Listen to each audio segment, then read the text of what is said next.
اس کی بات سنکر خالد بن ولید نے کہا، یہ غربت نہیں جو ہمیں یہاں لائی ہے، بلکہ ہم تو تمہارا خون پینا چاہتے ہیں۔ ہمیں بتایا گیا ہے کہ تمہارا خون لذیذ ترین ہے۔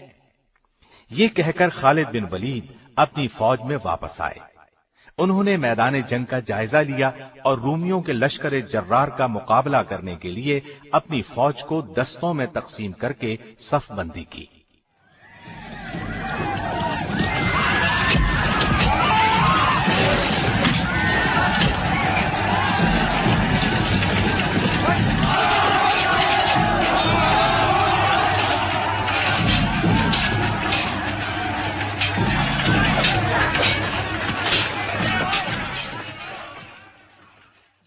یرموک میں جب تلواریں تلواروں سے ٹکرائیں تو فضا اللہ اکبر کے نعروں سے گونج اٹھی، سر کٹ کٹ کر گرنے لگے، انسانی جسم گھوڑوں کے سموں تلے کچلے جانے لگے۔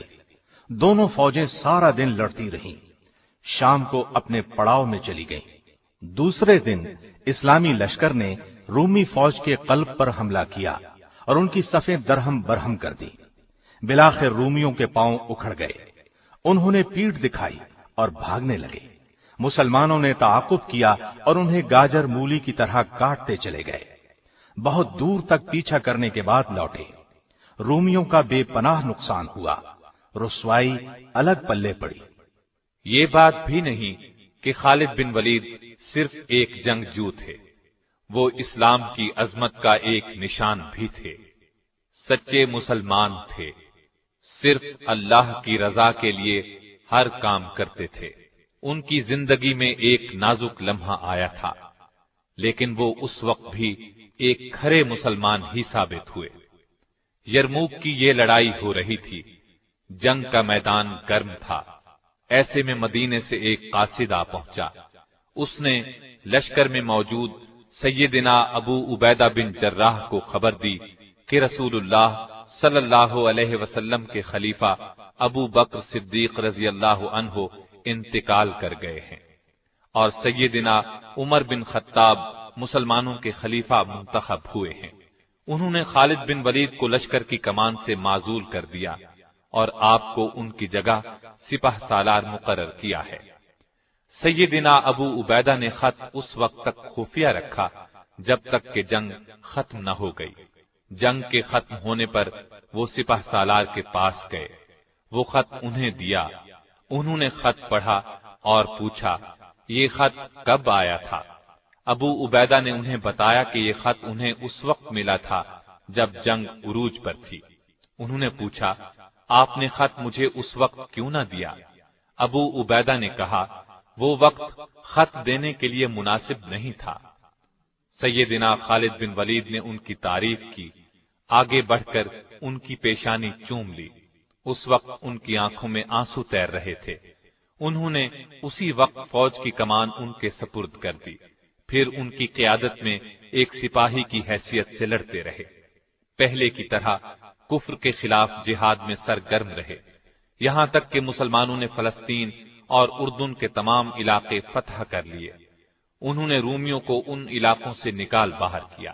رومی بادشاہ ہرقل کو اپنی فوج کی عبرتناک شکست کی خبر ملی تو وہ اپنے فوجی پڑاؤ ہمس کو چھوڑ کر واپس قسطنطنیہ چلا گیا۔ اس نے شام کو ہمیشہ کے لیے خیر باد کہہ دیا۔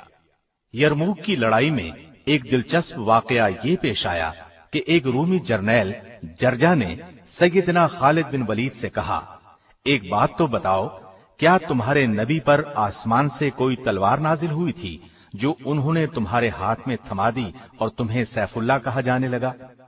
اس پر سیدنا خالد بن ولید نے فرمایا اللہ تعالیٰ نے ہماری رہنمائی کے لیے ایک رسول بھیجا، ہم میں سے بعض نے ان کی تصدیق کی اور دل و جان سے ان کا ساتھ دیا، ان کی محبت کا دم بھرا، ان کے ہر حکم کے سامنے سر جھکا دیا، جبکہ بعض نے ان کی مخالفت پر کمر باندھ لی۔ پہلے میں بھی ایسے لوگوں میں شامل تھا، پھر اللہ تعالیٰ نے میرا دل اسلام کی طرف مائل کر دیا، میں رسول اللہ صلی اللہ علیہ وسلم کے دست مبارک پر بیعت کر کے دائرہ اسلام میں داخل ہو گیا۔ ایک موقع پر اللہ کے رسول صلی اللہ علیہ وسلم نے فرمایا، خالد تو اللہ کی تلوار ہے، تجھے اللہ نے کافروں کا قلع قمع کرنے کے لیے بنایا ہے۔ سو اس طرح میرا نام سیف اللہ مشہور ہو گیا۔ رومی جرنیل حامان نے پوچھا، تم کس چیز کی طرف دعوت دیتے ہو؟ انہوں نے جواب دیا، ہم اللہ کی توحید اور اس کی عبادت کی طرف بلاتے ہیں۔ اس نے پھر پوچھا، اگر آج کوئی شخص اسلام لے آئے تو کیا وہ اجر اور ثواب میں تمہارے درجے اور مقام کو پہنچ سکتا ہے؟ یہ سن کر خالد بن ولید نے فرمایا، یقیناً مجھ سے بھی 2 ہاتھ آگے بڑھ سکتا ہے۔ یہ سن کر رومی جرنیل نے فوراً کہا، تب پھر مجھے بھی مسلمان کر لیں۔ خالد بن ولید کو اس کی بات سن کر بہت خوشی ہوئی، اسے غسل کرنے کی ہدایت دی۔ غسل کے بعد اسے کلمہ شہادت پڑھایا۔ اس نے 2 رکعت نماز ادا کی، اپنی فوج پر لعنت بھیجی، پھر اسلامی لشکر میں شامل ہو کر بے جگری سے لڑتا رہا، یہاں تک کہ جام شہادت نوش کر گیا۔ اسلام قبول کرنے کے بعد اس نے بس یہی 2 رکعت ادا کی۔ عجیب خوش قسمت انسان تھا۔ اس لڑائی کے دوران مجاہدین کا جذبہ جہاد اور شہادت کا شوق دیکھنے کے قابل تھا۔ سیدنا اکرمہ بن ابی جہل رضی اللہ عنہ جوش اور جذبے کے عالم میں بولے، میں اسلام قبول کرنے سے پہلے کسی بھی مارکے میں پیٹھ پھیر کر نہیں بھاگا، تو آج اسلام کے دشمنوں کے مقابلے میں کیسے بھاگ سکتا ہوں؟ ساتھیو، آؤ شہادت کا شوق دل میں بسا کر آگے بڑھیں۔ یہ کہا اور چند ساتھیوں کے ساتھ دیوانہ وار دشمنوں کی صفوں کو چیرتے ہوئے رومی لشکر کے عین درمیان میں پہنچ گئے۔ اس طرح دشمن کے نرغے میں آ گئے، بلا کی تیزی سے تلوار چلانے لگے، دشمنوں کو کاٹتے چلے گئے۔ ان پر بھی چاروں طرف سے تلواریں برس رہی تھیں۔ آخر جام شہادت نوش کر کے بہشت بری میں پہنچ گئے۔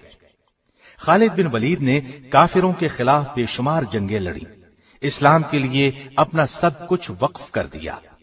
تمام تر تجربے اور ذہانت سے کام لیتے ہوئے اللہ کا نام بلند کرنے کی ہر ممکن کوشش کی، اور عین ان دنوں میں جبکہ ان کی سپہ سالاری کا جادو سر چڑھ کر بول رہا تھا، جب ان کی جنگی تدبیریں اچھے اچھوں کے چھکے چھڑا رہی تھیں، جب وہ فتوحات پر فتوحات حاصل کرتے ہوئے آگے ہی آگے بڑھتے چلے جا رہے تھے، اور ان کے آگے باندھا جانے والا ہر بند گھاس پھوس کی مانند اڑتا چلا جا رہا تھا، امیر المومنین سیدنا عمر فاروق رضی اللہ عنہ کا حکم انہیں ملتا ہے۔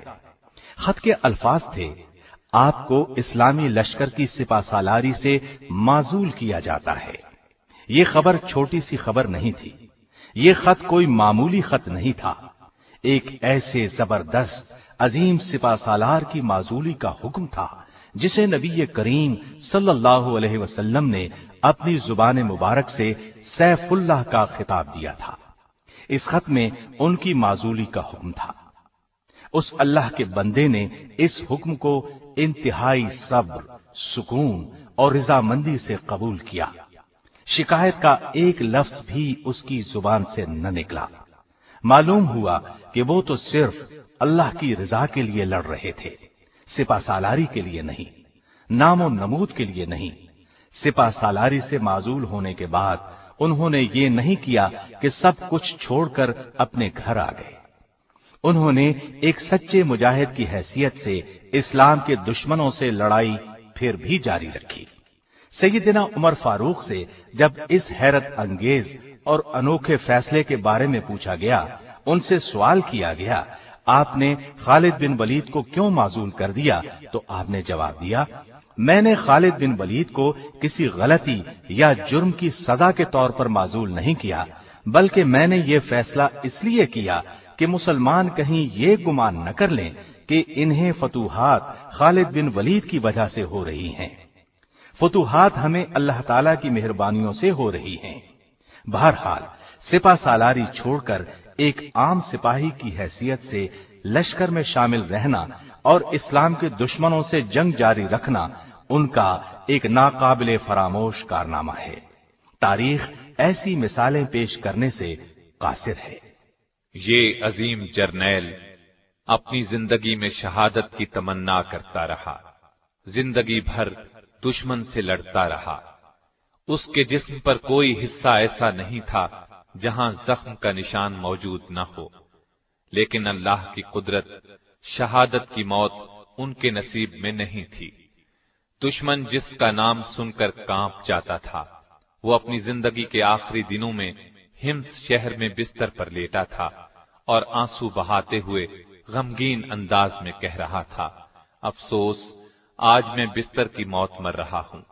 اللہ کی قسم، میں نے شہادت کے شوق میں بے شمار جنگیں لڑیں، میرے بدن کا کوئی جوڑ، کوئی حصہ ایسا نہیں جس پر تیر یا تلوار کے زخم کا نشان نہ ہو، لیکن مجھے شہادت کی موت نہ مل سکی۔ اور ان الفاظ کے ساتھ ہی ان کی روح پرواز کر گئی۔ انا للہ و انا الیہ راجعون۔ ان کے انتقال کی خبر جب امیر المؤمنین سیدنا عمر فاروق کو ملی تو آپ بہت رنجیدہ ہوئے، اور جب آپ کو پتہ چلا کہ انہوں نے ایک گھوڑا اور جنگ میں استعمال ہونے والے ہتھیاروں کے سوا پیچھے کچھ نہیں چھوڑا تو آنکھوں میں بے اختیار آنسو آ گئے اور فرمایا، خالد واقعی عظیم انسان تھا۔ ان کا جنازہ اٹھایا گیا تو والدہ نے غم میں ڈوبے ہوئے لہجے میں کہا، میرے بچے، تو بلا شبہ ہزاروں میں ایک تھا، شیر سے بڑھ کر دلیر تھا اور دریا سے بڑھ کر سخی تھا۔ تو نے امت مسلمہ کا دفاع اسی طرح کیا جس طرح شیر اپنے بچوں کی حفاظت کرتا ہے۔ اللہ کا سایہ تم پر سدا رہے۔ میری دلی دعا ہے کہ آخرت میں تجھے راحت، آرام اور چین نصیب ہو۔ تو زندگی بھر میری آنکھوں کی ٹھنڈک اور دل کا سرور بنا رہا۔ اللہ تجھے آخرت میں خوشیاں نصیب کرے۔ بیٹا، میں تجھے رب کریم کے سپرد کرتی ہوں۔ خالد بن ولید رضی اللہ عنہ کو ہمس میں دفن کیا گیا۔ وہ آئندہ نسلوں کے لیے اس بات کی علامت بن گئے کہ اس زمانے کے مسلمان کس قدر دلیر اور بہادر تھے۔ آپ رضی اللہ عنہ نے 21 ہجری میں وفات پائی۔ اللہ تعالی ان پر بے شمار رحمتیں نازل کرے، آمین۔